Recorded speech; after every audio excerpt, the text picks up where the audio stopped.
السلام عليكم، ازيكم عاملين ايه؟ يا رب تكونوا بخير. النهارده ان شاء الله هنعمل مع بعض كيكة برتقان. كيكة البرتقان من الكيكات الحلوة قوي، طعمها حلو جدا، غنية، وكمان طريقتها سهلة جدا وبسيطة، وان شاء الله هتنجح معاكي من اول مرة. شايفين؟ هشة جدا وطعمها تحفة. يلا على طول نشوف الطريقة ونشوف المقادير ونشوف كيكة البرتقان الحلوة دي عملناها ازاي. معايا المكونات يعني هنعاير بكوباية، أي كوباية عندك هناخد بيها كل المقادير. معايا كوباية إلا ربع من الزيت أو الزبدة على الزيت، أنا بحب أخلط زبدة على زيت في الكيك بالذات، بيطلع طعمه حلو قوي. ممكن تخليه زيت بس مفيش مشكلة، كوباية إلا ربع. معايا كمان كوباية وربع من السكر، سكر حبيبات عادي. ومعايا كوبايتين ونص من الدقيق، دقيق جميع الاستخدامات، او دقيق يكون خاص بالكيك. تمام. معايا كمان معلقة كبيرة من النشا، بتدي برضو هشاشة حلوة قوي للكيك، وممكن تستغني عنها مفيش مشكلة. كمان معايا 3 بيضات بدرجة حرارة المطبخ، وكل حاجة عندي بدرجة حرارة المطبخ. هناخد كمان معلقة كبيرة ممسوحة من البيكنج باودر، وخلي بالكم ما نكترش البيكنج باودر في الكيك قوي، عشان ده من ضمن الحاجات اللي بتخلي الكيك يفشل معانا. هحط كمان فانيليا سايلة او بودر المتوفر عندي. تمام.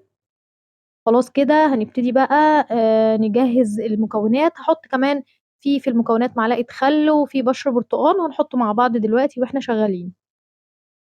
هجيب بقى شفشق الخلاط، هحط فيه البيض وكمان السكر ومعاهم الفانيليا، وبعدين هاخدهم وهضربهم كويس قوي. انا حطيت هنا كمان معلقة خل زي ما انتم شايفين، بتدي برضو طراوة وهشاشة للكيك حلوة قوي. هاخدهم بقى اضربهم كويس قوي في الخلاط لغاية ما يدوبوا كويس قوي معايا ويبقوا عاملين فوم زي ما انتم شايفين كده. تمام. هحط دلوقتي كوبايه الا ربع من الزيت او الزبده على الزيت زي ما قلت لكم، وكمان كوبايه عصير البرتقال. هاخدهم تاني وهضربهم كويس جدا في الخلاط. وخلاص كده بقت المكونات السايله عندي جاهزه مع السكر. تمام. هاخد بقى المكونات الجافه كلها وهنخلها، وبرضو الخطوه دي مهمه جدا. هحط الدقيق واحط معلقة النشا والبيكنج باودر، وهنخل كل الكلام ده مع بعضه حلو جدا.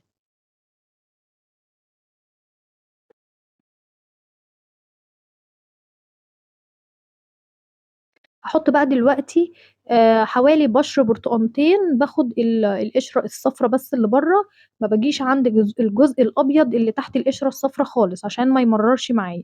باخد بس من على الوش كده القشرة الصفرة، واقلبها كويس مع المكونات الجافة، وبعدين هنزل بقى بالمكونات السايلة كلها مرة واحدة، واقلب الخليط بتاعي حلو جدا.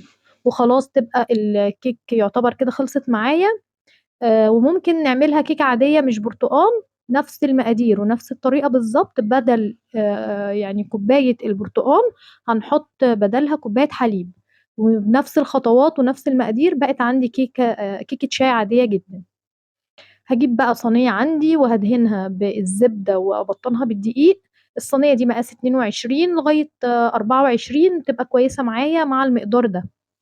هاخدها بقى على فرن درجة حرارة 180، هتقعد معايا حوالي 30 دقيقة، يعني نص ساعة في الفرن. الفرن أكون مشغلاه قبل ما أحط الكيكة ب10 دقايق بس. تمام، يعني وأنا شغالة فيها كده أشغله.